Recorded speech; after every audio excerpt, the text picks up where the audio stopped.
Hai Eurobun, welcome back to my channel. Channel ini membahas review-review drama dan film terpopuler. Review drama Sweet Home episode 5.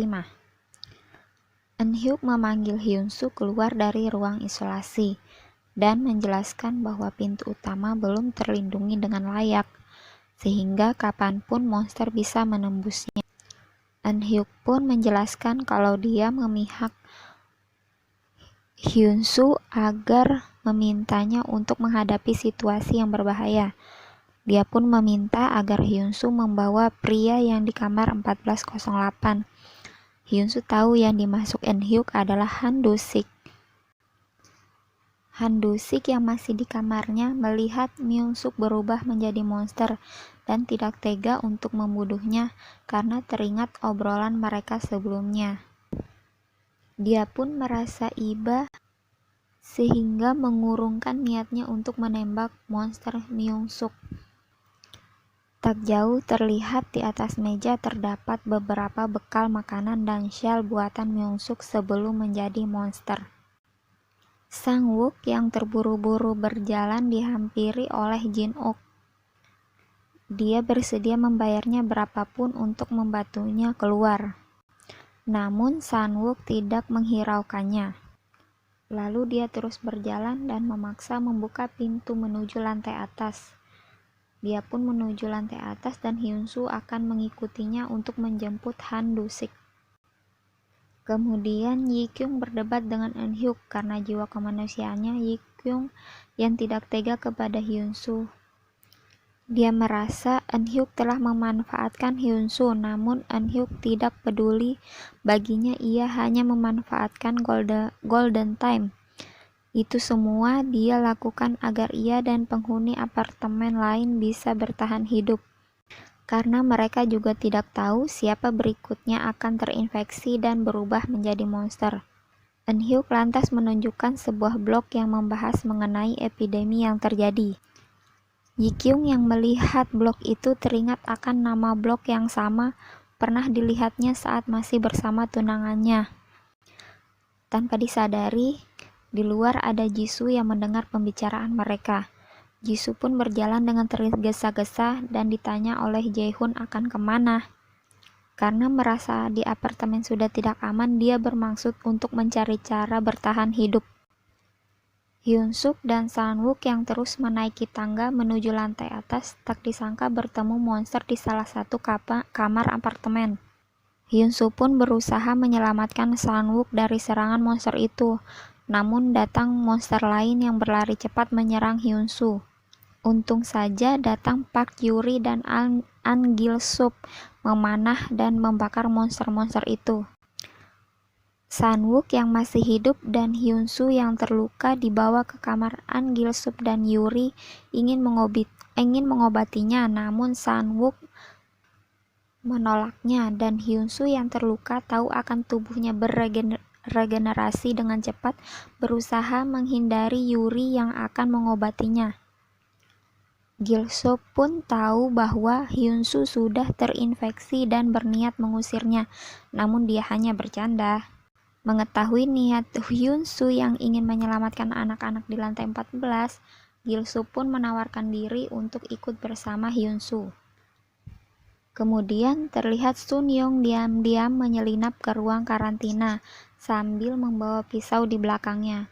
Dia seperti berniat ingin membunuh Sok-hyun sebelum menjadi monster. Lalu dia melihat Yoon-jae dan Yoon-jae berbicara kepada Sun-young.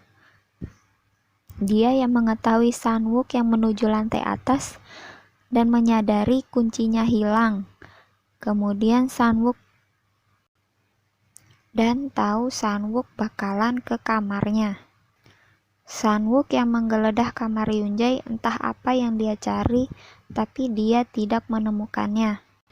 Saat dia keluar kamar mencoba kunci lainnya pada sebelah kamar Yoon-jae, ternyata terbuka.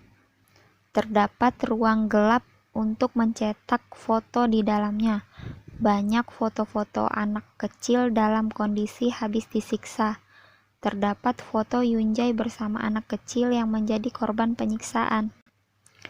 terungkap bahwa Yunjae telah melakukan penculikan dan penyiksaan terhadap anak-anak yang membuat Sang-wook geram dan selama ini berusaha untuk membalas dendam. Sampailah Hyunsu, Yuri, dan Gil-sub ke kamar 1408.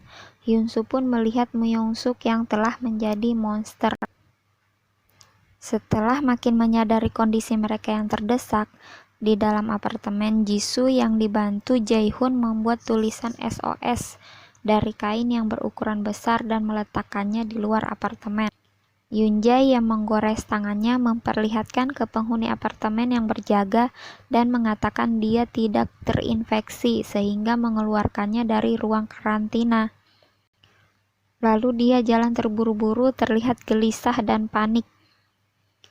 Dia mengambil sebuah palu dari kamar mandi. Tak lama, Sang-wook kembali ke lantai 1 terlihat sangat kesal, terus berjalan mencari Yunjae. Yunjae pun menyerang Sang-wook. Mereka pun berkelahi. Sang-wook yang merebut palu dari Yunjae melampiaskan kekesalannya dan menghajar Yunjae sampai tewas.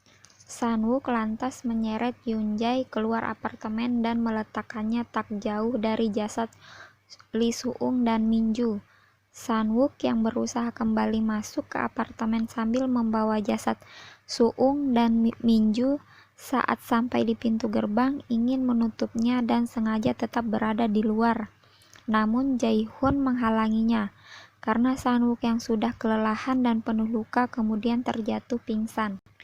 Jae-hoon pun menariknya ke dalam sebelum menutup gerbang pintu utama apartemen. Jin-uk pun memeluk jasad anaknya. Kemudian Jin-uk menghampiri anak-anak dan memeluk mereka, yang sama-sama kehilangan orang yang mereka sayangi. Hyunsu yang kembali masuk ke ruang karantina. Gil-sub memimpin pemakaman Soo-ung dan Minju. Setelah jenazah putrinya dimakamkan dengan layak, Jin-uk terlihat lebih tegar. Han Do-sik yang mengerjakan membuat apa yang dia bisa untuk melindungi apartemen dan Hyunsu bisa keluar dari ruang karantina apabila dia mendapatkan tugas.